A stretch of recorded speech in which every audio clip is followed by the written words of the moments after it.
اگر آپ چاہتے ہیں کہ ہماری ویڈیو بر وقت آپ تک پہنچ جائیں تو ہمارے چینل کو سبسکرائب کر کے بیل آئیکن کے بٹن کو دبا دیں اور ہمیں لائک بھی کر لیں۔ الحمدللہ رب العالمین والصلاة والسلام علی محمد الامین۔ فاعوذ باللہ من الشیطان الرجیم، بسم اللہ الرحمن الرحیم۔ علامہ اقبال کے کلام میں ہم ذوق و شوق ان کی نظم جو ہے اس کا مطالعہ کر رہے ہیں۔ اس کو میں یہاں شیئر کر دیتا ہوں۔ تو یہ ہم اس کا پڑھ رہے تھے جی کہ گرچہ نہیں، یہ تو پڑھ لیا تھا، ہاں یہ شعر ہم نے کمپلیٹ کر لیا تھا۔ ذکر عرب کے سوز میں، فکر عجم کے ساز میں، نیا عربی مشاہدات، نیا جمی تخیلات، قافلہ حجاز میں ایک حسین بھی نہیں، گرچہ ہے تابدار ابھی گیسوئے دجلہ و فرات۔ اس کے بعد یہ شعر تھا، عقل و دل و نگاہ کا مرشد اولی ہے عشق، عشق نہ ہو تو شرع و دین بت کدائے تصورات۔ اچھا، ایک ذرا ذہنوں میں تازہ کرنے کے لیے اس کا نظم دیکھ لیں۔ علامہ اقبال نے پہلے مظاہر فطرت کی شاعری شروع کی، اس میں انہوں نے ایک سما، جو صبح کا سما ان کے سامنے ہے اور دشت ہے، دشت اور صبح کا سما کو بیان کرنا شروع کیا، اور حسن بیان کرنا شروع کیا، کیا خوبصورت منظر ہے جو وہ دیکھ رہے ہیں۔ اور اسی پیراگراف میں دو الفاظ استعمال کیے، ایک کوہ عظم اور ریگ نواہ کاظمہ۔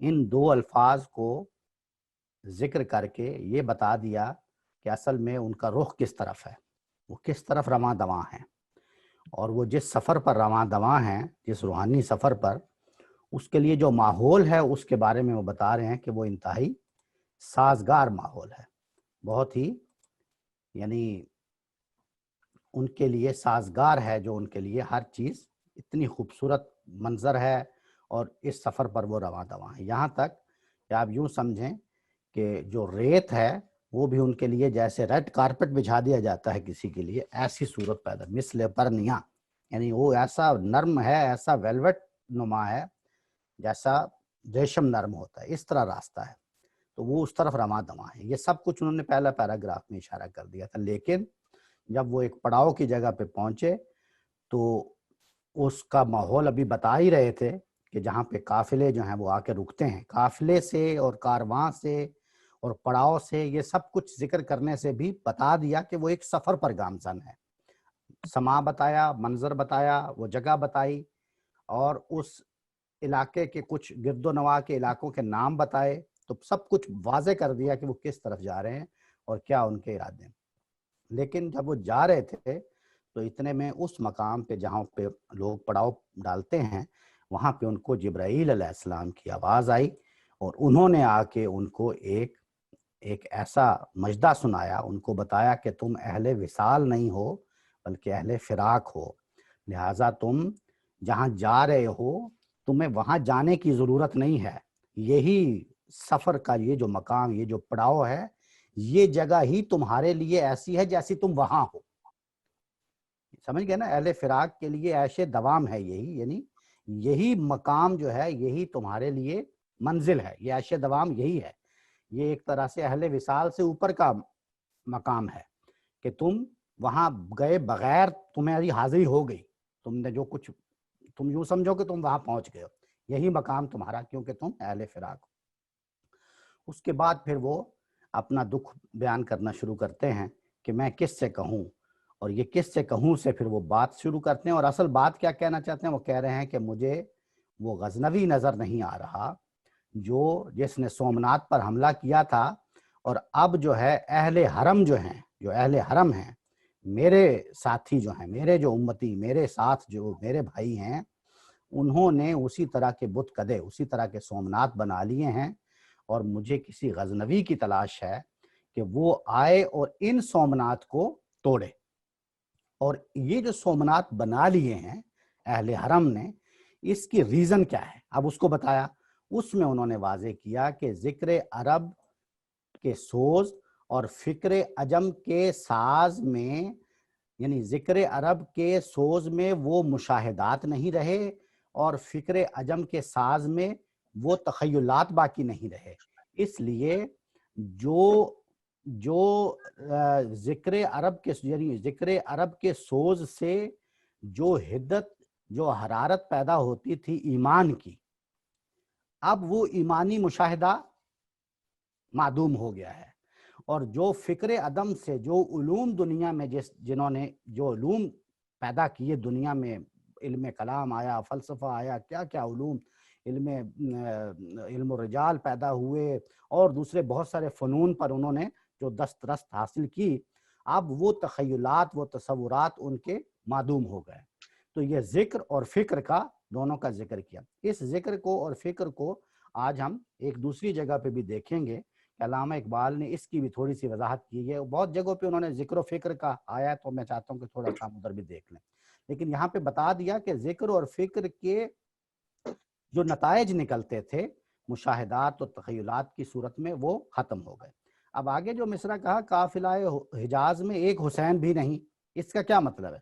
اس کا مطلب یہ ہے کہ اب یہ حسین جو ہے، یہ حسین، یہ لفظ حسین جو ہے، یہ انہوں نے ایک طرح سے سیدنا امام حسین علیہ السلام سے یہ لفظ مستعار لیا ان کی شخصیت کا، اور اس کو بتایا کہ اب جو قافلہ ہے اس وقت حجاز کا، یعنی ہونا تو یہ چاہیے تھا کہ اگر یہ ذکر کا سوز اتنا کارآمد ہوتا اور فکر کا ساز اگر اسی طرح پابند ہوتا جس طرح کے اس کو ہونا چاہیے تھا، تو پھر اس قافلے کا ہر شخص حسین ہوتا۔ یعنی ان کے کہنے کا مطلب یہ ہے کہ اب ذکر کے سوز میں وہ حدت باقی نہیں کہ اس سے وہ مشاہدات ہوں، فکر کے ساز میں وہ سازگاری نہیں کہ جس سے وہ عجمی تخیلات وہ علوم پیدا ہوں، اور اگر چونکہ نہیں ہے، اگر وہ ہوتے تو اس قافلے میں جو قافلہ ہے جو اس وقت امت ہے، اس پوری امت میں بے شمار حسین ہوتے۔ لیکن میرا دکھ یہ ہے کہ اب اس میں کوئی ایک حسین بھی نہیں۔ حسین کا کیا مطلب ہے؟ حسین کا مطلب ہے کہ وہ شخص جو پوری طرح یکسو ہو، اپنے اصولوں پر پابند ہو، اپنا ایک جذبہ ہو، ایک اس کے اندر عشق کار فرما ہو، اس کے اندر وہ جذبہ شوق اور اس کے اندر وہ ولولہ جس جذبے کے تحت وہ اللہ تعالیٰ کی طرف یا اللہ تعالیٰ کے دین کی خاطر چلا تھا، وہ جذبہ وہ جو چیز تھی اب وہ مجھے نظر نہیں آتی۔ اور اس کی ریزن کیا بتائی؟ اب اس کا جو سبب بتایا ہے وہ آخری شعر میں بتایا ہے۔ اس آخری شعر سے پہلے میں آپ کو یہ بتاؤں کہ یہ ذکر اور فکر کا جو ذکر کیا انہوں نے، اس کے بارے میں انہوں نے یہ دیکھیں ایک دوسری جگہ پر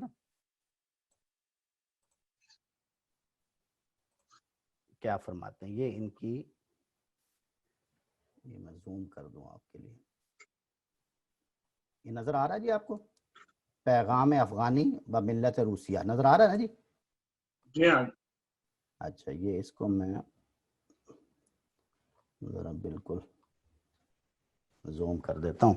اس میں دیکھیں یہ ذکر اور فکر اور اس نظم کا جو عنوان انہوں نے ذوق و شوق رکھا ہے اس کا انہوں نے یہ بیان کیا یہاں پہ۔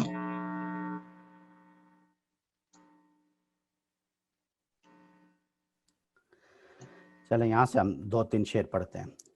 وہ لکھتے ہیں جز بقرآن زیغمی روباہی است، جز بقرآن، قرآن کے بغیر، زیغمی یعنی شعری، یہ ذرا میوٹ کیجئے گا، جز بقرآن زیغمی روباہی است، اگر قرآن نہیں ہے اور تم اپنے آپ کو شعر کہہ رہے ہو تو یہ بزدلی ہے، یہ روباہی ہے۔ فقر قرآن اصل شاہن شاہی است، قرآن کے اندر فقر حاصل کرنا، قرآن کے اندر گم ہو جانا، قرآن کے اندر قرآن سے فقر حاصل کر لینا، یہ ہے اصل شہنشاہی۔ یہاں سے انہوں نے بات شروع کی ہے کہ کیا چیز ہے جس سے تعلق، دیکھا نا وہاں پہ کیا تھا، جس چیز سے تعلق ٹوٹا اس کی اب ایک طرح سے وہ ریزن بتا رہے ہیں۔ آگے کہتے ہیں اب دیکھیں وہاں پہ اصل بات جو میں بتانا چاہ رہا ہوں، یہاں پہ انہوں نے ذکر اور فکر کی جو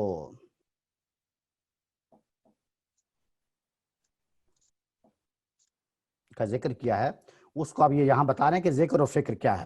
فقر قرآن اصل شاہن شاہی است. آگے کہتے ہیں فقر قرآن اختلاط ذکر و فکر، یعنی فقر قرآن آپ کو حاصل کیسے ہو سکتا ہے جب ذکر اور فکر کا اختلاط ہوتا ہے. اب نتیجہ سمجھ آ گئی نا آپ کو کہ یہاں پہ یہ ساتھ ساتھ اس کو کرتے ہیں. یہ بہت زوم تو نہیں میں نے کر دیا.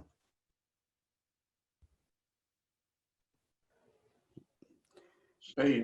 ہاں تو یہاں پہ ہاں یہ ہے نا کہ ذکر کے سوز میں وہ مشاہدات کیوں نہیں رہے، فکر کے ساز میں وہ تخیلات کیوں نہیں رہے؟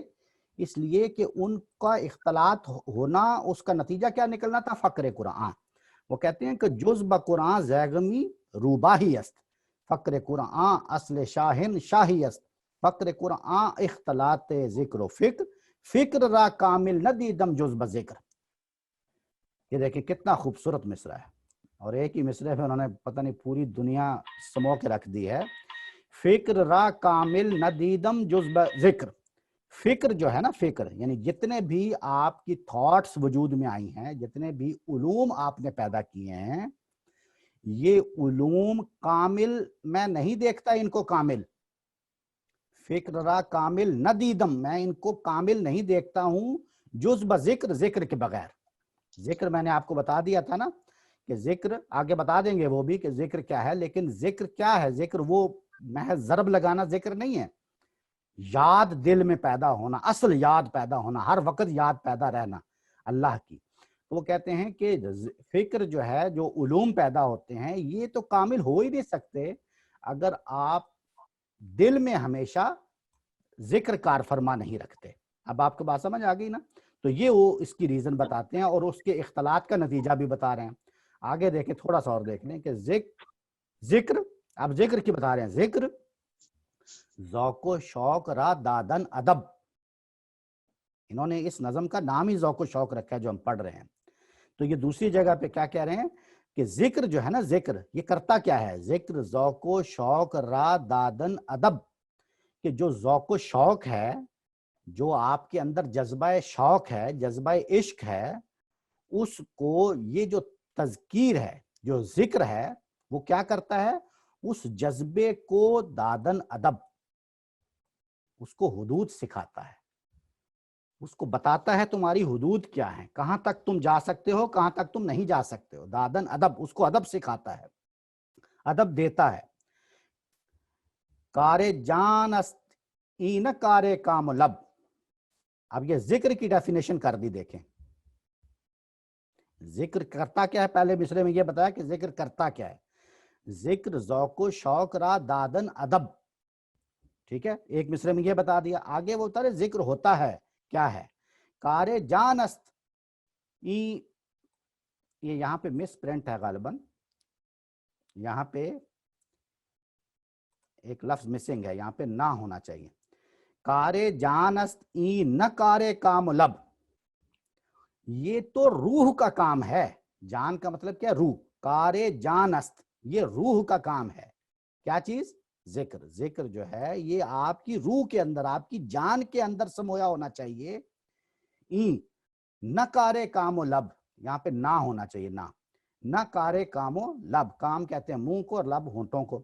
یہ محض منہ کی بناوٹ اور لبوں سے کچھ ذکر کر دینا، یہ وہ ذکر نہیں ہے. یہ جان کا کام ہے، آپ کی روح کے اندر اترا ہوا ہونا چاہیے. سمجھ گئے؟ ایک شعر اور پڑھ لیتے ہیں فکر کے بارے میں. کہتے ہیں خیزد از وے شعلہائے سینہ سوز. خیزد از وے شعلہائے سینہ سوز، با مزاج تو نبی سازد ہنوز. یہ سوز کو اگر سوز پڑھیں گے تو پھر یہ ہنوز کے ساتھ صحیح بیٹھ جائے گا. اصل میں یہ لفظ سوز ہی ہوتا ہے، ہم اردو میں اس کو سوز پڑھتے ہیں. خیزد از وے شعلہائے سینہ سوز، با مزاج تو نمی سازد ہنوز. یعنی اسی سے شعلے اٹھتے ہیں جو سینہ سوز ہوتے ہیں، جو سینوں کو حرارت پہنچاتے ہیں. لیکن کس سے اٹھتے ہیں؟ ذکر سے.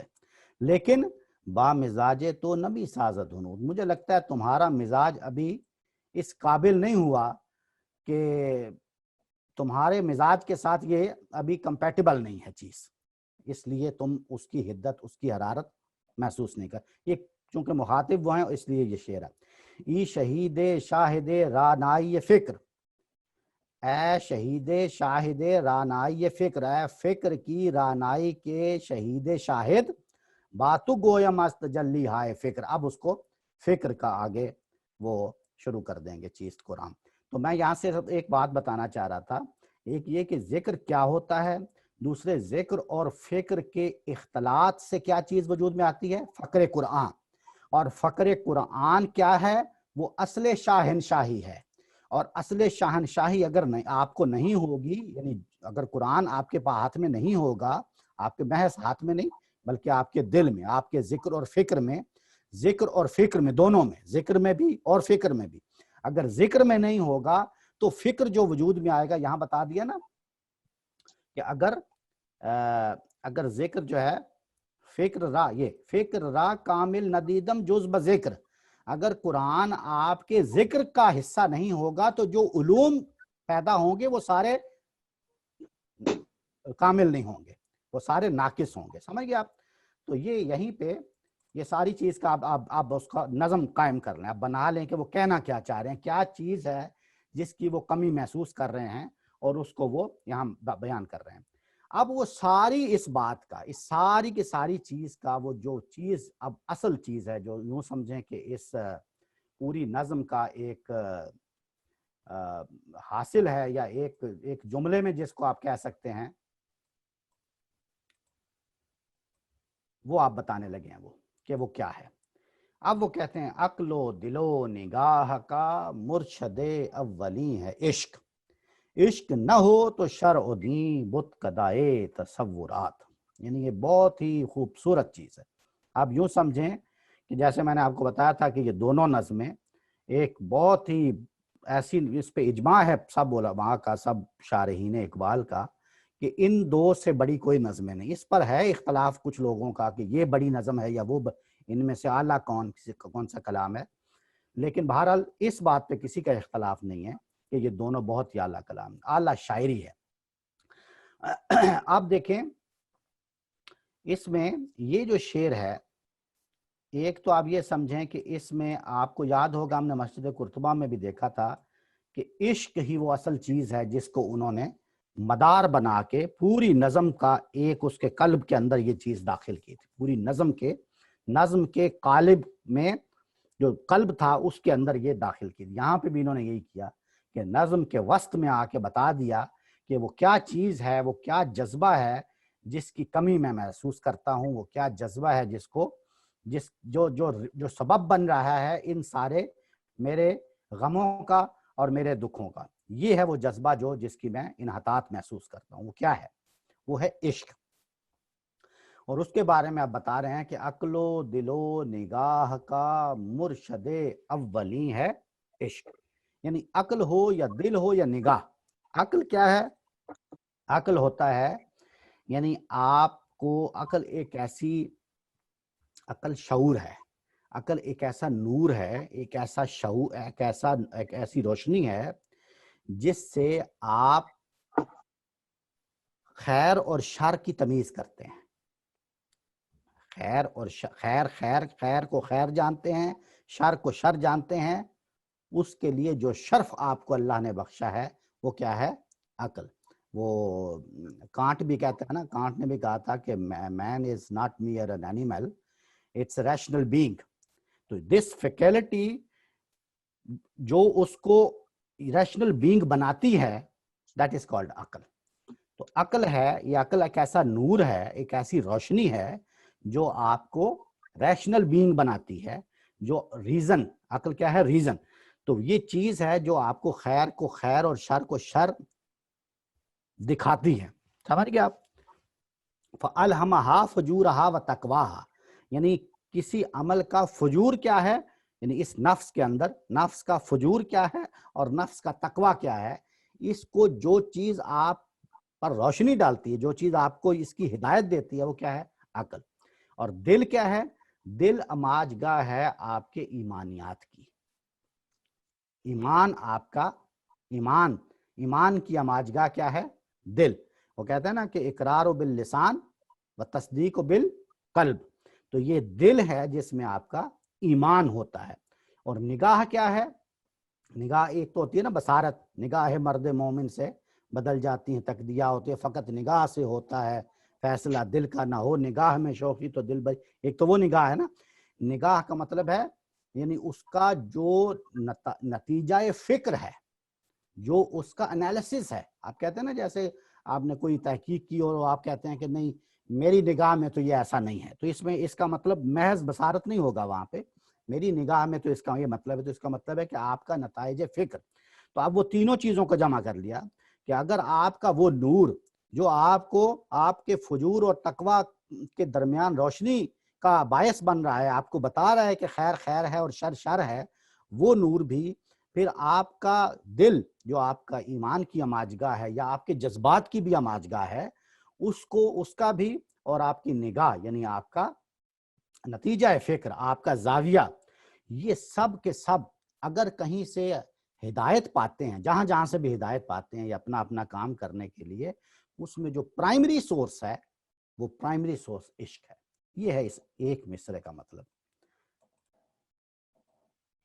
اور یہ ایک مصرع ہی آپ یوں سمجھیں کہ اس پوری نظم کا عنوان ہے اصل میں۔ جیسے آپ کو یاد ہے یہاں پہ یہ جو ہم پڑھا تھا ہم نے مسجد قرطبہ، تو مسجد قرطبہ کا اگر میں کہوں کہ پوری نظم کافی لمبی نظم ہے نا، تو اس پوری نظم کا ایک مصرے میں عنوان بتائیں، ایک مصرے میں، تو وہ یہ مصرع ہے: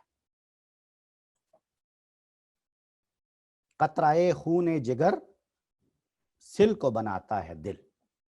ایک مصرع بس، قطرہ خون جگر سل کو بناتا ہے دل، کہ خون جگر کا ایک قطرہ جو ہے وہ پتھر کو دل بنا دیتا ہے، وہ پتھر جیسی سخت چیز کو بھی دل بنا دیتا ہے، دل جیسی نرم چیز بنا دیتا ہے۔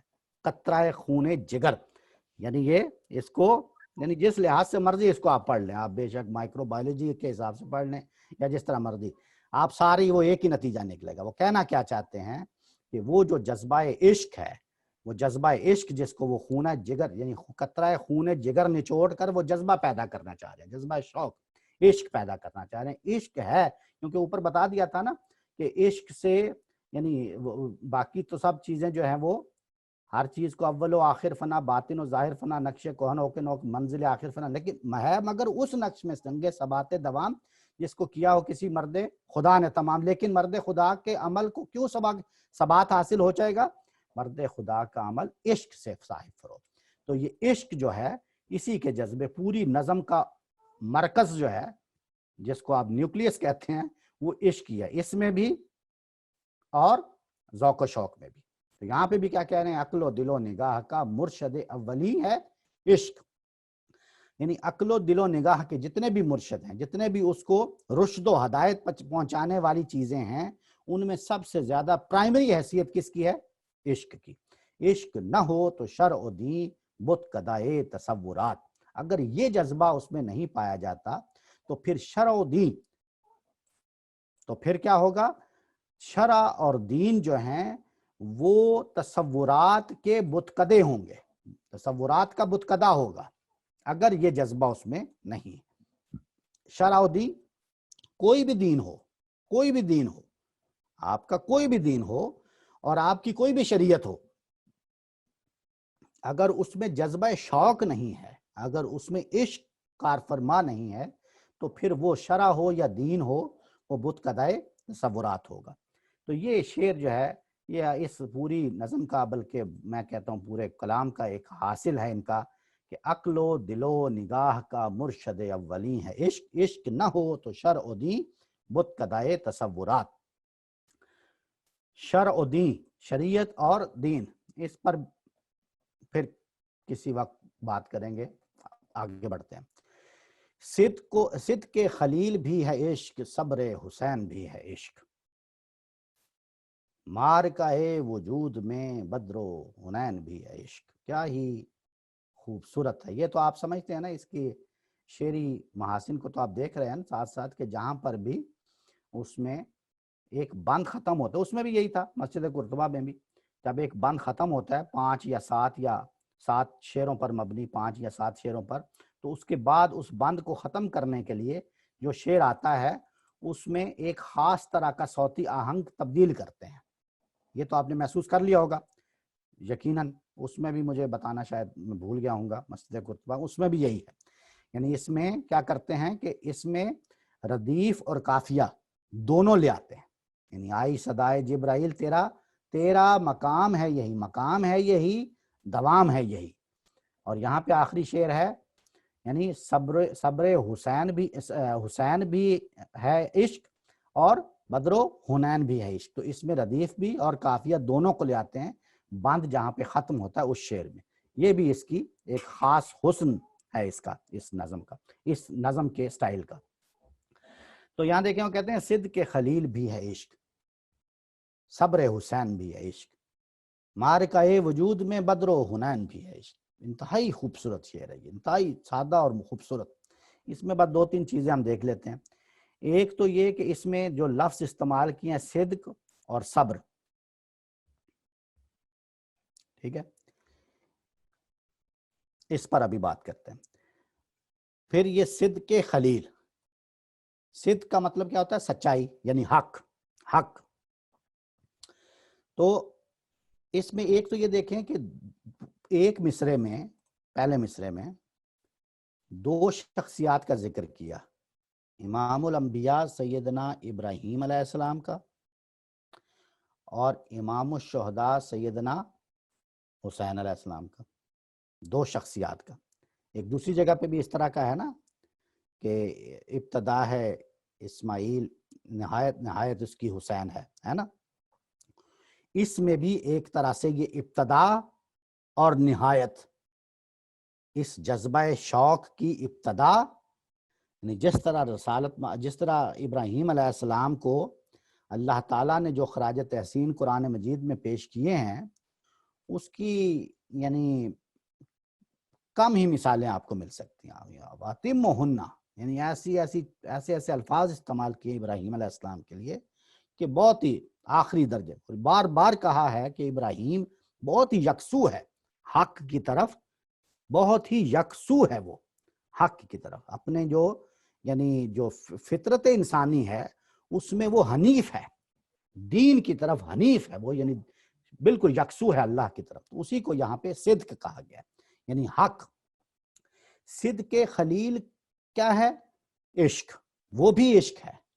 اور ادھر صبر حسین کیا ہے؟ وہ بھی عشق ہے. صبر کیا ہوتا ہے؟ یعنی استقامت. صبر کا کیا مطلب ہے؟ اپنے اصول پر استقامت. صبر یعنی امام حسین کا صبر بھی اور ابراہیم علیہ السلام کا صدق، یہ بھی اس کو پورے کے پورے جذبے کو، یعنی اس پورے کے پورے ان کی پورے یعنی آپ یوں کہہ لیں کہ ان کی زندگی کے اس خصلت کو، پوری لائف کو، ایک لفظ کو ایک طرح سے مستعار لے کے کہہ دیا کہ وہ پوری کی پوری عشق تھی. سمجھ گئے آپ؟ یعنی پورے جذبے کو اس کے ساتھ وابستہ کر دیا. تو یہ اور درمیان میں یعنی ایک طرف ابراہیم علیہ السلام، ایک طرف حسین علیہ السلام کا ذکر کر کے درمیان میں بدر و حنین کا ذکر کر کے رسالت محمد صلی اللہ علیہ وسلم کو یعنی دونوں نسبتیں بھی واضح کرتی. ایک آپ کا یعنی والد اور ایک آپ کا بیٹا، یعنی ایک اس طرح کی نسبت پیدا کرتی. ابراہیم علیہ السلام آپ کے والد کے طور پر اور حسین علیہ السلام آپ کے بیٹے کے طور پر، اور درمیان میں آپ کا ذکر کر کے شعر کو یعنی اتنا کامل بنا دیا ہے. اور اس جذبے کو، یہ جو جذبہ شوق ہے یا عشق ہے، اس کو اتنا تقدس دے دیا ہے کہ شاید ہی روئے زمین پر اس سے زیادہ کوئی بڑی تلمیح آپ پیدا کر سکتے ہیں یا اس سے زیادہ بڑا تقدس آپ اس لفظ کو دے سکتے ہیں. اتنا مقدس جذبہ بنا دیا ہے، یعنی ایک ایسی شخصیات کو اس کے ساتھ وابستہ کر دیا ہے، ابراہیم علیہ السلام، حسین علیہ السلام اور سیدنا رسالت محمد صلی اللہ علیہ وآلہ وسلم کو، یہ 3 شخصیات سے آپ یوں کہہ لیں کہ یعنی اس سے باہر کچھ ہو ہی نہیں سکتا کائنات میں، اس سے بڑی چیز کوئی. تو وہ چیزیں ساری ایک شعر میں انہوں نے جمع کر دی ہیں. اصل میں وہ کس چیز پر زور دے، ایمفسائز کیا ہے؟ عشق پر. یعنی یہ جذبہ ہے، یہ جذبہ آخری درجے میں کب پیدا ہوتا ہے. ایک اور آخری چیز اس شعر کے بارے میں بتاؤں کہ یہ جو حق میں نے بتایا نا، اب صدق کا مطلب سچائی یا حق، اور صبر آپ کو آپ کے ذہن میں ہوگا یہی 2 الفاظ ہیں، ایک حق اور ایک صبر. سورہ العصر میں وَتَوَاصَوْا بِالْحَقِّ وَتَوَاصَوْا بِالصَّبْرِ، یہی 2 الفاظ ہیں.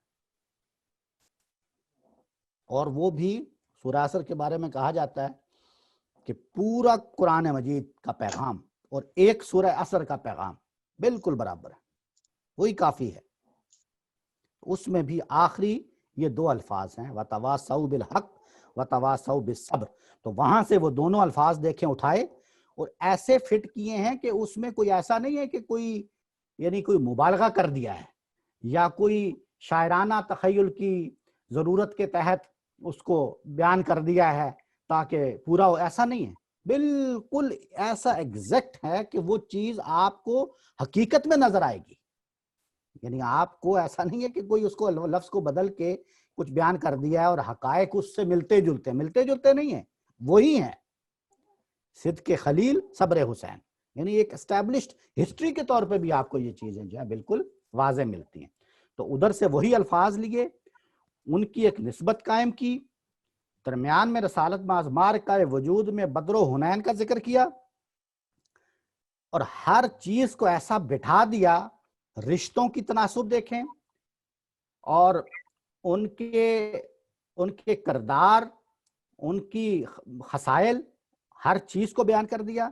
اور یہ ساری باتیں، یہ سارے واقعات بیان کرنے کے بعد جو بات اصلاً کہنا چاہتے ہیں، جو اپنا مدعا ہے، جو جذبہ عشق، جذبہ شوق بتانا چاہتے ہیں، اس کو بھی بیان کر دیا. اور اس کو ایسا تقدس دے دیا ہے کہ شاید اب قیامت تک، یعنی اس سے بڑا کوئی کیا اس کو پیش کرے گا، اس سے بڑھ کر اب کیا کوئی پیش کر سکتا ہے، کہ جس میں صدق حسین کے ساتھ اس کو جوڑ دیا، صدق خلیل کے ساتھ، صبر حسین کے ساتھ، اور بدر و حنین کے ساتھ. اس سے بڑھ کر کوئی دے نہیں سکتے. یہ آخری درجے. اس کو جی کوئی کہنا چاہ رہے کچھ؟ تو اس میں آپ یہ دیکھیں کہ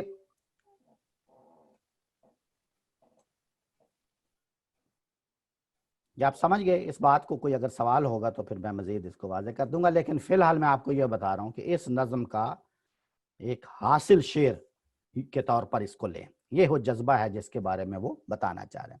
صدق خلیل، صبر حسین، اور ہر چیز کو اس کے ساتھ نسبت دے دی. آگے بڑھتے ہیں.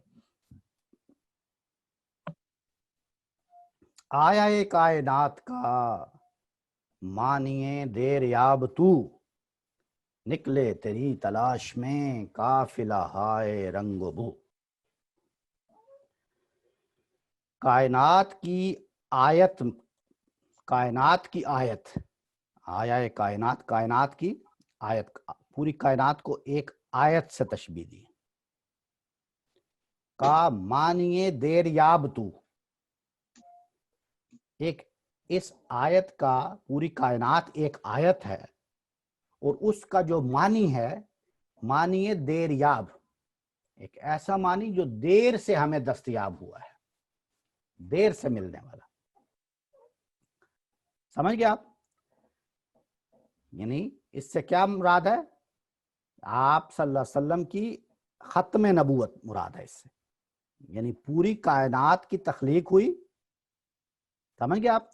اور معنی دیر یاب کہ آپ کا دیر، یعنی رسالت جہاں ختم ہو رہی ہے، جو ایک پوری کائنات کی آیت ہے، اس کا معنی دیر یاب، یعنی آپ کو ایک طرح سے اس رسالت کے سلسلے کے آخر میں ظاہر کیا گیا. اس کا معنی جو ہے وہ آخر میں ظاہر کی. نکلے تیری تلاش میں قافلہ ہائے رنگ و بو. سمجھ آ گئی اس شعر کی آپ کو؟ یعنی آیا کائنات کا معنی دیر یاب تو، نکلے تیری تلاش میں قافلہ ہائے رنگ و بو. قافلہ ہائے رنگ و بو، جتنی بھی اس سے مراد بھی کائنات ہی ہے. قافلہ ہے رنگ و بو، یعنی اس کائنات میں جتنے بھی لطیف یا کثیف جتنے بھی قافلے ہیں، یعنی علم کے اعتبار سے، دین کے اعتبار، جتنے بھی آپ اس سے اتنا مطلب لے سکتے ہیں، سب کے سب تیری تلاش میں نکلے، اور تو ظاہر کب ہوا؟ آخر میں، یعنی اس سلسلے کے آخر میں آیا کائنات کا معنی دیر یاب تو نکلے تیری تلاش میں قافلہ ہائے رنگ و بو، جلوتیان مدرسہ کور نگاہ و مرد ذوق۔ جلوت کا تو مطلب پتا نا آپ کو، جلوتیان مدرسہ کور نگاہ و مرد ذوق، خلوتیان میں کدا کم طلبو تہی کدو۔ جلوت کا مطلب ہوتا ہے محفل، خلوت کا مطلب ہوتا ہے تنہائی۔ تو جلوت سے جلوتی یعنی وہ بندے جو محفل میں بیٹھے ہیں، اور خلوتی وہ بندہ جو تنہائی میں بیٹھا ہے، وہ شخص۔ تو جلوتیان اس کی جمع ہے، جلوتی کی جمع ہے جلوتیان، یعنی وہ لوگ جو بھری بزم میں ہوتے ہیں، اور خلوتیان وہ لوگ جو تنہائیوں میں بیٹھے ہوتے ہیں۔ سمجھ آ گئی آپ کو؟ جلوتیان اور خلوتیان۔ تو اب دیکھیں وہ کس کے ساتھ جلوتی کو جوڑ رہے ہیں اور کس کے ساتھ خلوتی کو جوڑ رہے ہیں۔ وہ کہتے ہیں جلوتیان مدرسہ، وہ لوگ جو مدرسہ والے ہیں، مدرسے میں جو تعلیم و تعلم کی کارکردگی سر انجام دے رہے ہیں مدرسے میں، ان کا کیا حال ہے؟ ان کا حال یہ ہے کہ کور نگاہ و مردہ ذوق۔ کور نگاہ کا مطلب ہے جو بصارت نہیں رکھتے، اندھے ہیں، وہ کور نگاہ ہیں، اور مردہ ذوق ہیں، ان کا ذوق جو ہے وہ مر چکا ہے۔ یعنی جو لوگ اس وقت مدرسہ میں تعلیم اور تعلم کا کام کر رہے ہیں، نہ ان کی نگاہوں میں بصارت ہے، نہ ان کے دلوں میں ذوق ہے، تو کیا حاصل کریں گے؟ وہ کیا تعلیم حاصل کریں گے اور کیا تعلیم دیں گے؟ یہ سمجھ آ گئی آپ کو اس مصرے کی؟ بالکل سادہ مصرع ہے، الفاظ سے لگتا تھا بڑا مشکل ہے، لیکن بالکل سادہ مصرع ہے۔ جلوت سے جلوتی، اور جلوتی کی جمع جلوتیان۔ تو جلوتیان مدرسہ کور نگاہ و مردہ ذوق، اندھے ہیں وہ، نہ ان کی بصارت میں کوئی روشنی ہے، نہ ان کے دلوں میں کوئی ذوق باقی ہے، مردہ ذوق ہو چکے ہیں۔ اور خلوتیان میکدہ، جو تنہائی میں میکدہ میں بیٹھے ہوئے ہیں، کم طلب و تہی کدو۔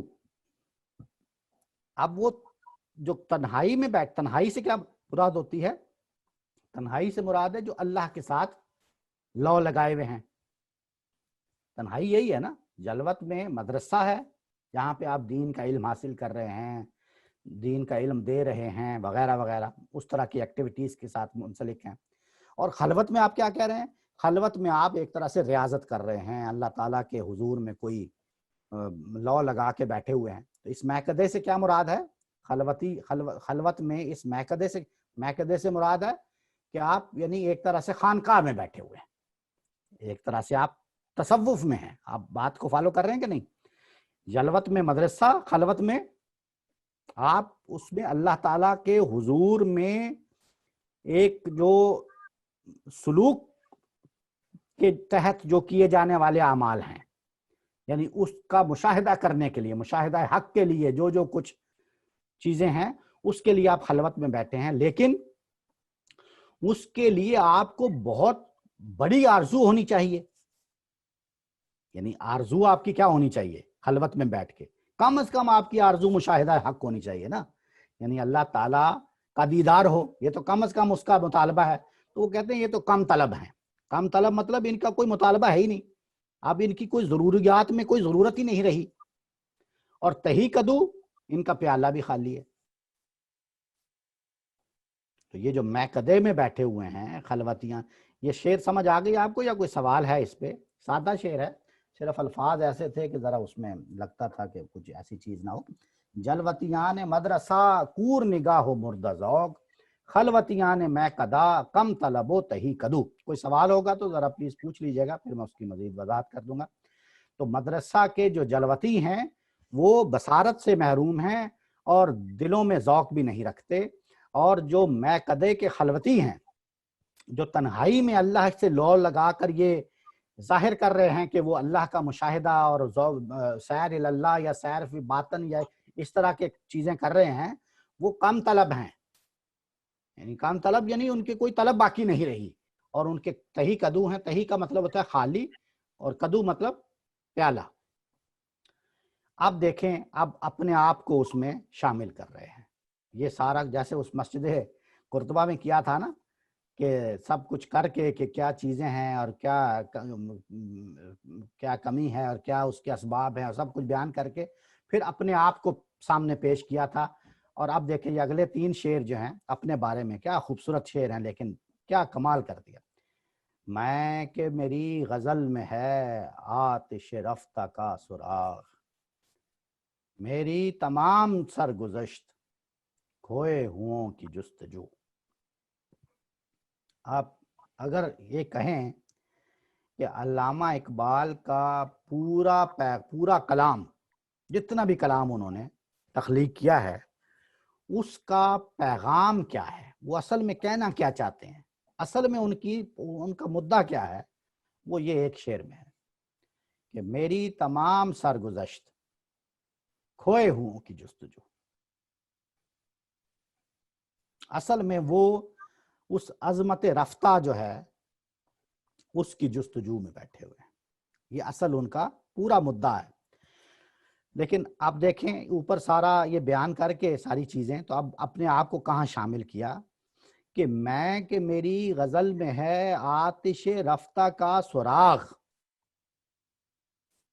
آتش رفتہ کا سراغ، وہ آگ، وہ حدت جو گزر چکی ہے، اس کا سراغ ہے میری غزل کے ایک ایک لفظ، ایک ایک مصرے، ایک ایک جملے میں.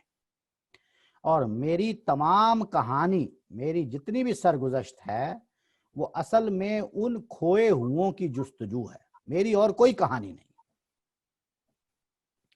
میں کہ میری غزل میں ہے آتش رفتہ کا سراغ، میری تمام سرگزشت کھوئے ہوں کی جست. بہت ہی سادہ لیکن بہت ہی پر اثر اور پر سوز یہ شعر ہے. ایک طرح سے اپنا پورا ہر چیز اس میں سمو کے رکھ دی. باد صبا کی موج سے نشو و نمائے خار و خس، میرے نفس کی موج سے نشو و نمائے آرزو. اب دیکھیں یہ تو نہیں ہو سکتا نا کہ علامہ صاحب اپنا ذکر کریں اور ایسے ہائی مائی کر جائیں، اپنا بتائیں گے کہ میرا مقام کیا ہے. میرا مقام کوئی چھوٹا، یہ یاد ہے نا یہاں پہ انہوں نے مسجد قرطبہ میں جب یہ کہا تھا اے حرم قرطبہ، جب اس کو مخاطب کیا تھا تو کہا تھا نا کہ عشق سے تیرا وجود عشق سراپا دوام، جس میں نہیں رفت و بود رنگ ہو یا خشت و سنگ. یہ تو کہہ دیا سارا. اس کے بعد یہاں جب یہ کہنا قطرہ خون جگر سل کو بناتا ہے دل، خون جگر سے صدا سوز و سرور، لیکن اس کے بعد فوراً اپنے بارے میں کیا کہا، تیری فضا دل فروز میری نوا سینہ سوز. یعنی مجھے تم ایسے کوئی چھوٹی موٹی چیز مت سمجھنا. ٹھیک ہے تیری فضا بڑی دل فروز ہے، لیکن میری نوا بھی جو ہے وہ سینہ سوز ہے. تجھ سے دلوں کا حضور، مجھ سے دلوں کی خشوع. وہاں پہ بھی یہی مضمون پیدا کیا. تقابل کس کے ساتھ کیا؟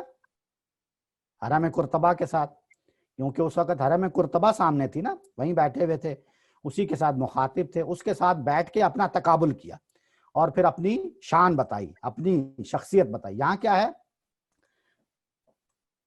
یہاں پہ آپ دیکھیں یہاں پہ کیا تھا، سب سے پہلا مصرع کیا ہے، کون ہے مخاطب، یعنی قلب و نظر کی زندگی دشت میں صبح کا سما. یہاں پہ ساری بات ہے صبح کا سما، یہاں سے بات ابتدا کی ہے نا، صبح کا سما ہے سارا. تو اب جب اپنا ذکر کیا ہے، واپس اپنے آپ کو اس میں شامل کیا ہے، تو دیکھیں کیا لفظ استعمال کیا، باد صبا کی موج سے، وہی صبح کی جو ہوا ہے، صبح کا سما ہے نا، وہیں کھڑے ہوئے ہیں، وہی ہر چیز بیان کر رہے ہیں. تو باد صبا کی موج سے نشو و نمائے خار و خس، یہ جو صبح کی ہوا ہے یہ کوئی معمولی چیز نہیں ہے، اس میں بڑی اللہ تعالیٰ کی طرف سے ایک معجزہ ہے اس کے اندر، کہ یہ خار اور خس، یہ جو گھاس پھوس اور جو کانٹے ہیں، ان کانٹوں کو بھی نشو و نما دے دیتی ہے یہ ہوا. اصلاً تو وہ سوکھ چکے ہیں، خار و خس بن چکے ہیں، لیکن ان سوکھے ہوں کو بھی یہ صبح کی جو ہوا ہے باد صبا، اس کی ایک موج جو ہے اس کو نشو و نما دے دیتی ہے. ایسا ہی ہے نا. اور پھر اب اس باد صبا یعنی ہوا ہے نا باد صبا، تو اس کے مقابلے میں خود اپنا ذکر کیا، تو کیا کیا، میرے نفس کی موج سے، یعنی میری سانس کی جو موج ہے وہ کیا کر رہی ہے، وہ تو باد صبا کی موج تھی نا. باد صبا کی موج خار و خس کو نشو و نما دے رہی ہے. ادھر جو میرے نفس کی موج ہے، یعنی جو میری سانسیں ہیں، وہ کیا کر رہی ہیں، نشو و نمائے آرزو، وہ آرزو کو نشو و نما دے رہی ہیں، وہ آرزو کو پیدا کر رہی ہیں. وہ جو آپ کے تہی کدو ہو گئے ہیں، خالی پیمانے ہو گئے ہیں، ان کو بھر رہی ہے. جو آپ کم طلب ہو رہے ہیں اس کی آرزوئے مزید پیدا کر رہے ہیں. میری یہ سانسوں کی موج ہے جو آپ کی کور نگاہوں کو بصارت دے رہے ہیں. میری یہ آواز ہے جو آپ کے مردہ ذوق کو دل تازہ بنا رہے ہیں. یہ سب کچھ کون کر رہا ہے، یہ میرے نفس کی موج کر رہی ہے. میرے نفس کی موج سے نشو و نمائے آرزو. اب آپ سمجھ گئے اس کا، یعنی نظم بھی سمجھ گئے اور ہر چیز اس میں واضح ہو گئی. آگے وہ کہتے ہیں وہ کیسے ہوتی ہے، یہ ہوگی کیسے. کہہ رہے ہیں خون دل و جگر سے ہے میری نوا کی پرورش، کہ میری جو نوا ہے اس میں اتنی طاقت کہاں سے آئی کہ جس طرح باد صبا خار و خس کو نشو و نما دے رہی ہے، تو میری جو نوا ہے یا میرے نفس کی جو موج ہے وہ آرزو کو کس طرح نشو و نما دے رہی ہے، جبکہ بڑے بڑے جو ہیں ان کے تہی کدو ہیں، وہ کم طلب ہیں اور کور نگاہ ہیں. تو میرے نفس کی موج میں یہ طاقت کہاں سے آئی؟ وہ بتا رہے ہیں کہ خون دل و جگر سے ہے میری نوا کی پرورش.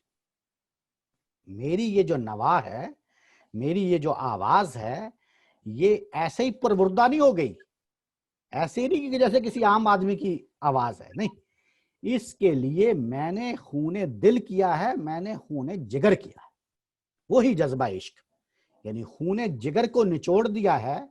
خون جگر نچڑے گا، اس میں فرمایا تھا نا اس میں مسجد قرطبہ میں، معجزۂ فن سے ہے خون جگر کی، معجزۂ فن کی ہے خون جگر سے نمود.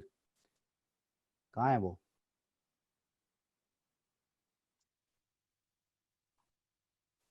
یہ رنگ ہو یا خشت و سنگ، چنگ ہو یا حرف و صوت، یعنی ان سب فنون میں سے کوئی بھی فن ہو، رنگ ہو یعنی مصوری ہو، فن تعمیر ہو، فن سنگ تراشی ہو، موسیقی ہو، ادب ہو یا گائکی ہو، یہ کوئی بھی فن ہو، معجزۂ فن کی ہے خون جگر سے نمود. اس فن کا معجزہ کب نمود ہوتا ہے؟ جب اس میں آپ خون جگر نچوڑ دیتے ہیں. خون جگر آپ آخری درجے میں جب ریاضت کرتے ہیں، خون جگر نچوڑنے کا مطلب کیا ہے، اس کو آپ ہدف بنا لیتے ہیں، اس کو آپ نصب العین بنا لیتے ہیں، اس جذبہ عشق پیدا کر لیتے ہیں، خون جگر کا قطرہ نچوڑ دیتے ہیں، تو پھر وہ فن جو ہے وہ معجزہ بن جاتا ہے. تو یہاں پہ بتا دیا کہ میری نوا کی پرورش کس سے ہوئی ہے، خون دل و جگر سے ہوئی ہے. اس لیے اس میں یہ تاثیر ہے، خون دل و جگر سے ہے میری نوا کی پرورش، ہے رگے ساز میں رواں صاحب ساز کا لہو. یعنی کیا ہی خوبصورت ہے اس کی، تو آپ تعریف بھی نہیں کر سکتے اس شعر کی. رگے ساز، ساز کی رگ، ساز کی رگ، ساز کی شریان، اس شریان کے اندر خون کس کا ہے؟ صاحب ساز کا ہے، رگے ساز میں رواں صاحب ساز کا لہو، یعنی جو کچھ بھی فن، جو بھی فن ہے، خشت، سنگ، جو بھی ہے، یا شاعری یا موسیقی، جب وہ وجود میں آتی ہے تو اس فن کی، وہ جو فن ایک پورا ایک طرح سے اس فن کا جو قالب بنتا ہے، اس کی رگوں میں اس جو بنا رہا ہے، اس کا جو خالق ہے، اس کا خون جگر ہوتا ہے اس کی رگوں میں، اس تب جا کے وہ چیز کیا جو ہے وہ معجزہ بنتی ہے۔ بلکہ مسجد قرطبہ میں آخری شعر میں یہی بات بیان کی تھی، نقش ہیں سب ناتمام خون جگر کے بغیر، نغمہ ہے سودائے خام خون جگر کے بغیر۔ سمجھ گئے آپ؟ تو یہاں پہ بھی وہی کہہ دیا کہ میرا جو نقش ہے، یہ جو میرا کلام ہے، جو میری نوا ہے، میری جو آواز ہے، یہ کیا ہے؟ اس میں خون دل و جگر ہے، جس کی وجہ سے اس کی پرورش ہوئی ہے، اور اس کے ساز کی رگوں میں میرا لہو ہے، جس سے یہ آواز بنی ہے۔ فرصت کشمکش مدح این دل بے قرار را، یک دو شکن زیاد کن گے سوئے تابدار را۔ فرصت کشمکش، کشمکش سمجھتے ہیں نا؟ کش کا مطلب ہوتا ہے، کشمکش کا تو مطلب اردو میں ہم استعمال ہوتا ہے نا کشمکش، اصل میں یہ اصل لفظ کی بناوٹ جانتے ہیں آپ؟ کش کا مطلب ہوتا ہے کھینچنا، کش کا مطلب کیا ہے؟ کھینچنا۔ جیسے آپ کہتے ہیں نا تصویر کش، تصویر کھینچ، جیسے آپ کہتے ہیں سگریٹ کش، یا کش لگاؤ، کش لگاتے ہیں نا تو اس کو کھینچتے ہیں آپ، تو کش کا مطلب ہوتا ہے کھینچنا۔ اور میم جو ہوتی ہے نا، میم کا مطلب ہوتا ہے اس کی نفی، یعنی نہ کرنا، نہ کرنا۔ جیسے کن کا مطلب ہے کرو، کن، مکن کا مطلب ہے نہ کرو، زحال مسکی مکن برنجش، سمجھ آگئی؟ وہ سنا ہوا ہے نا، زحال مسکی مکن برنجش، ما کا مطلب ہوتا ہے نہ، تو کش مکش، سمجھ آگئے؟ اسی طرح ایک لفظ اردو میں ہم استعمال کرتے ہیں خواہ مخواہ، خواہ کا مطلب ہوتا ہے چاہنا، اور مخواہ نہ چاہنا، سمجھ گیا؟ تو میم جو ہوتی ہے وہ نفی کے لیے ہوتی ہے۔ کش مکش، تو اس سے لفظ جو بنا اس کا مطلب کیا ہے؟ یعنی اضطراب کی کیفیت، کش مکش، کھینچا تانی، اضطراب کی کیفیت۔ اور مدح، مدح کا مطلب ہے مت دے، یہ وہی ہے، میم کا مطلب نفی اور دے یعنی مت دینا۔ این دل بے قرار را، این مطلب اس، دل بے قرار را، اس دل بے قرار کو کش مکش کی فرصت مت دینا۔ فرصت کش مکش مدح این دل بے قرار را، ایسا نہ ہو کہ اس کو تھوڑی سی فرصت ملے تو یہ اس کا کہیں اور دل لگ جائے، یہ کسی اور کشمکش میں پھنس جائے، اس کو بالکل فرصت مت دینا۔ اور اس کے لیے کرنا کیا؟ دعا کا، یہ دعا ہے، یہ دعا ہے اصل میں، فرصت کشمکش مدح این دل بے قرار را، یک دو شکن زیادہ کن گے سوئے تابدار را۔ یہ اصل میں شاعری ہے دوسرا مصرع، کہ آپ کی گیسو ہیں، آپ کی جو زلفیں ہیں چمکتی ہوئی، گیسو تابدار، آپ کی چمکتی ہوئی جو زلفیں ہیں، زیادہ کن، اس میں زیادہ کر دو، کیا چیز؟ ایک دو شکن، یک دو شکن، آپ اپنی چمکتی ہوئی زلفوں میں ایک دو شکن کا اضافہ کر دیں تاکہ میرا دل انہی میں لگا رہے اور مجھے کسی اور طرف کشمکش کی فرصت ہی نہ ملے۔ یہ اصل میں سمجھ گئے نا آپ؟ فرصت کشمکش مدح این دل بے قرار را، یک دو شکن زیادہ کن گے سوئے تابدار را۔ تو یہ بند ہو گیا مکمل۔ اس سے متعلق آپ کے کوئی سوالات ہوں تو آپ اپنے مائک پہ کھول سکتے ہیں، ہینڈ ریز کر سکتے ہیں۔ وآخر دعوانا ان الحمدللہ رب العالمین۔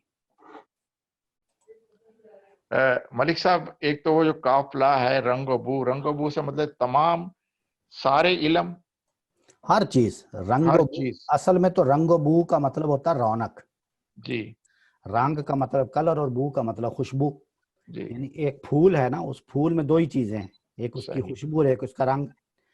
تو اس میں چونکہ اوپر بتا دیا کہ کس چیز کے ساتھ اس کو مناسبت ہے، کائنات کے ساتھ. صحیح. تو آیا ہے کائنات، تو کائنات کا سارا رنگ و بو کا مطلب یہ ہے کہ قافلہ ہائے، ہائے کا تو مطلب پتا ہے نا آپ کو؟ جی. یہ جمع کے لیے آتا ہے. اگر فارسی میں کسی چیز کو جمع بنانی ہو تو اس کے آگے ہے الف ہا لگا دیتے ہیں، قافلہ ہا. تو قافلہ، تو یہ اس کو اضافت کے لیے ہائے بولا ہے. قافلہ ہائے رنگ و بو. تو جتنے بھی رنگ و بو یعنی جو کچھ بھی ہے، آپ یوں کہہ لیں رنگ و بو کیا ہے کہ ایک طرف سے حسر کا کلمہ ہے کہ کائنات میں جو بھی لطیف اور کثیف چیزیں ہیں ان سب کا مجموعہ، سب کا سب تیری تلاش میں تھا. ہے نا، لولا کیا ہے، لولا کا لما خلقت ہے نا، وہ ایک حدیث قدسی، لولا کا لما خلقت وہ لفظ مجھے بھول گیا. اس کا مطلب یہ ہے کہ اگر آپ نہ ہوتے، افلاک، ہاں، لولا کا لما خلقت الافلاک، یعنی اگر آپ نہ ہوتے تو اس کائنات کو ہم تخلیق ہی نہ کرتے. یہ اس حدیث کی حیثیت کیا ہے وہ ہمارا موضوع نہیں ہے کہ یہ ضعیف ہے یا صحیح ہے، میں صرف ایک بیان کر رہا ہوں کہ لوگ اس کو بیان کرتے ہیں. تو آپ اس لولا کا والی حدیث کو اگر ذہن میں رکھیں تو یہ کہتے ہیں کہ پوری کائنات جو ہے وہ تیری تلاش میں تھی. صحیح. کہ تیرا ظہور کب ہوگا، تو لیکن آیا سب سے آخر میں، مانی یہ دیریاب ہے تو. صحیح. تو دوسری چیز یہ پوچھنی تھی کہ یہ جو خلوتی ہیں میں قدا کم طلب و تہی کدو، مطلب آخری جو بندگی ہوتی ہے وہ حق کی جو ہے وہ حق کی پہچان ہو جائے یا حق کا جلوہ ہو جائے، یہ تو اس سے زیادہ کیا ہوگا؟ آپ کہہ رہے ہیں وہ کم طلب ہے، یہ نہیں سمجھ آئی بات. نہیں، حق کا جلوہ تو ہونا چاہیے نا جی. ان کا، تو کم از کم یہ طلب ہونی چاہیے کہ مشاہدہ حق ہو. جی. تو ان کی اب طلب ختم ہو گئی ہے، اب وہ دنیا میں کھو گئے ہیں، اب ان کی طلب کچھ اور ہو گئی ہے. اوکے، اچھا، ٹھیک ہے. یعنی وہ مدرسے میں بھی اصل دیکھیں نا، اصل بات تو یہ ہے کہ مدرسہ جو ہے، مثال کے طور پہ مدرسہ میں تو آپ کو روشنی ملتی ہے، جی، نگاہوں کی بصارت ملتی ہے. بالکل. اصل میں تو ایسا ہی نا، علم حاصل ہوتا ہے، آپ کے دل کا ذوق بڑھتا ہے، نئے نئے علوم ملتے ہیں. لیکن وہاں کیا ہو گیا ہے، وہاں حال یہ ہو گیا ہے کہ وہ کور نگاہ ہو گئے ہیں، وہ اندھے ہو گئے ہیں. صحیح ہے. اور دل مردہ ہو گئے ہیں. اسی طرح ادھر صوفیاء تصوف میں کیا ہو گیا ہے، ہونا تو یہ چاہیے کہ طلب اتنی بلند ہو کہ کم از کم طلب جو ہے وہ مشاہدہ حق ہو.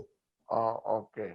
لیکن ہو کیا گیا ہے کہ رہی نہیں کوئی طلب، اب دنیا کی طلب ہو گئی ہے، اب پیری مریدی شروع ہو گئی ہے، اور ان کے وہ پیمانے جو اصل شراب کے ساتھ بھرے ہوئے ہونے چاہیے تھے وہ تہی کدو ہو گئے، وہ خالی ہو گئے. مسعود خان صاحب، السلام علیکم. یہ جو آپ کا ایک وہ مصرع تھا، معرکہ وجود میں بدر و حنین کا ذکر تھا، پورا مصرع کیا تھا وہ میں سمجھنے کی کوشش کر رہا تھا. اس میں بدر اور حنین کا ذکر جو کیا ہے، اس سے اس کا کیا سگنیفیکنس ہے؟ بدر جو ہے وہ غالباً پہلا معرکہ حق تھا اور حنین آخری تھا، شاید یہ وجہ ہے، یا آپ اس کو زیادہ اچھی طرح ایکسپلین کر سکتے ہیں؟ معرکہ وجود میں بدر و حنین بھی ہے عشق، یہ اس کے بارے میں بس 2 غزوات کا ذکر کر دیا رسالت پاک صلی اللہ علیہ وسلم کے. جو بدر و حنین سے مراد ہے کہ جس میں آپ کا ایمان جو ہے وہ آخری درجے میں بلند تھا دونوں میں، یعنی آپ کے صحابہ کا اصل چیز وہ ہے، وہ جو جذبہ ہے اس کو ظاہر کرنے کی کوشش کر رہے ہیں. اصل چیز ہے وہ جذبہ. جی. جو بدر میں تعداد میں کم تھے بہت، لیکن انہیں اس معرکے میں بڑے آسانی سے فتح پائی، اور حنین میں جو ہے وہ تعداد بہت زیادہ تھی مسلمانوں کی، 10,000 کے قریب تھے، اور وہ سمجھ رہے تھے کہ ہم جو ہے آسانی سے جیت جائیں گے، لیکن وہاں پہ بڑا سخت معرکہ ہوا اور ان کے تیر اندازوں نے بہت بڑی مشکل میں ڈال دیا مسلمانوں کو. تو خیر آخر میں وہ کامیاب ہوئے. تو یہ ٹھیک ہے آپ کہ دونوں معرکوں میں جو ہے وہ ایک جو ہے وہ لوگوں کو بہت ہی مشکل میں آ گئے تھے اور اس سے صحیح جیت پائے. جی ٹھیک ہے. یہ تو اس میں غالباً کامیابی جو تھی وہ عشق ہی کی وجہ سے ہوئی. اصل بتانا یہی مقصود ہے، بتانا یہی مقصود ہے، بلکہ یہاں پہ میں کہتا ہوں کہ آپ کامیابی بھی مت کہیں، وہ تو الحمدللہ کامیابی ہوئی تو ہوئی، ان کا جو کہنا ہے وہ یہ ہے کہ اس کے اندر اس کام کے کرنے کے دوران آپ کا جو جذبہ ہے وہ ہے اصل ایمفسائز یہاں پہ. میری بات آپ سمجھے نا، یعنی یہاں پہ تعداد کو یا اس کی ظاہری کامیابی کو وہ چیزیں زیر بحث نہیں ہیں. اصل چیز یہ ہے کہ ان دو مارکوں میں یا اسی طرح امام حسین کے واقعے میں جو جذبہ تھا، جو وہ جذبہ شوق تھا، جو عشق تھا، وہ ہے اصل چیز جو ان کے یہاں کہنے کا مقصد ہے. تو اس چیز کو ایمفسائز کریں. جی سر. میں اس کو یوں ہی سمجھ رہا ہوں کہ جیسے بدر کا وہ تھا تو اس میں مطلب کہ تعداد کم تھی، جو دنیاوی لحاظ سے تو ایک بہت کو دعوت دینا تھا، لیکن وہ عشق تھا، وہ جذبہ عشق تھا کہ اس سے وہ جو ہے ہر چیز سے ٹکرا گئے. جی بالکل ایسے ہی.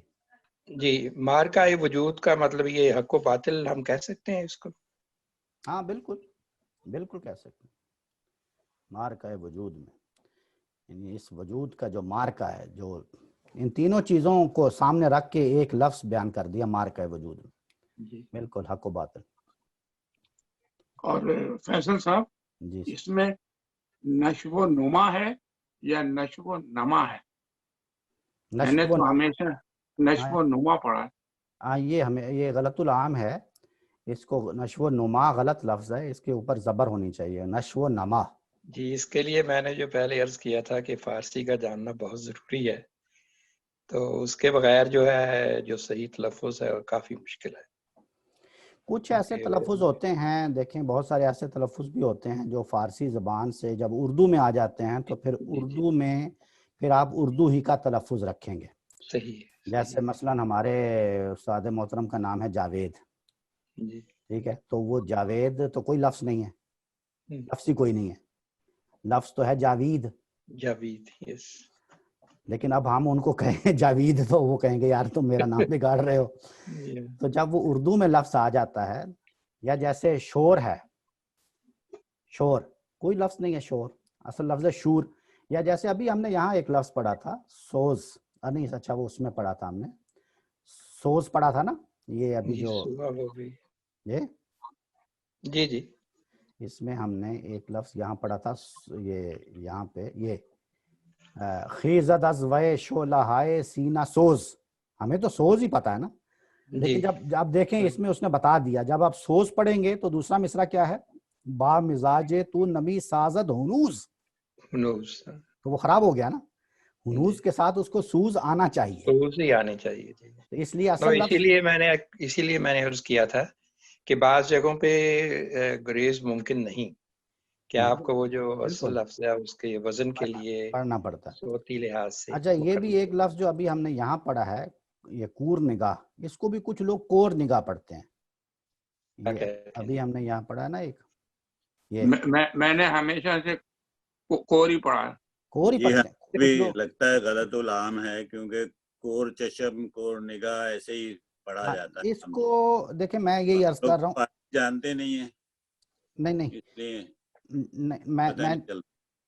میں جو عرض کر رہا ہوں وہ یہ ہے کہ ان الفاظ کو آپ غلط العام نہیں کہیں گے، میں یہ گزارش کر رہا ہوں. غلط العام وہ لفظ ہے جیسے نشو و نما ہے تو وہ غلط العام ہے، لیکن یہ جو الفاظ جو میں نے ابھی بیان کیے ہیں، یہ میں نے عرض کیا ہے کہ جب ایک زبان سے ٹرانسفر ہو کر کوئی الفاظ دوسری زبان میں آ جاتے ہیں تو وہاں ان کی آوازیں مجہول ہو جاتی ہیں اور وہ صحیح ہوتی ہیں. یعنی آپ اس بات کو سمجھیں، اس کو کور نگاہ جو لوگ پڑھتے ہیں نا، کور نگاہ، وہ ٹھیک پڑھتے ہیں، وہ غلط نہیں ہے، لیکن وہ اس کو اردو کی رعایت سے پڑھ رہے ہیں. بالکل اسی طرح جیسے ابھی ہم مسجد قرطبہ میں ہم نے یہ پڑھا سوزو سرور و سرود پڑھا نا، اس کو ہم نے سوزو سرورو تو نہیں پڑھا، سوز پڑھا، کیونکہ یہ اردو کی نظم ہے، لیکن اصل لفظ کیا ہے، سوز. تو جب فارسی میں پڑھیں گے تو فارسی کی رعایت سے اس کو سوز پڑھیں گے، اردو میں اس طرح یہ رعایت رکھنی پڑے گی ہمیں. اسی طرح جاوید کی میں نے مثال دی، جاوید کی، اسی طرح شیر ہوتا ہے، شیر ہوتا ہے، شور ہوتا ہے، بہت سارے الفاظ ہیں جس کو اب اردو میں جب آ جاتے ہیں تو وہ غلط العام نہیں ہے، وہ اردو میں آ کے وہ ٹھیک ہیں، الفاظ ان کا تلفظ ٹھیک ہے.